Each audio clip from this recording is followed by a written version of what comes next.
কখন বুঝবেন আল্লাহ আপনাকে ভালোবাসে?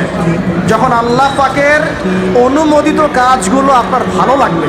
নামাজ পড়তে ভালো লাগছে, রোজা রাখতে ভালো লাগছে, কোরআন তেলাওয়াত করতে ভালো লাগছে, আল্লাহর জিকির করতে ভালো লাগছে, আলেম ওলামার সাথে থাকতে ভালো লাগছে, ঠিক আছে? আল্লাহর হালাল কাজগুলো যখন ভালো লাগবে বেশি বেশি, বুঝবেন আল্লাহ আপনাকে নির্ঘাত মহব্বত করেন।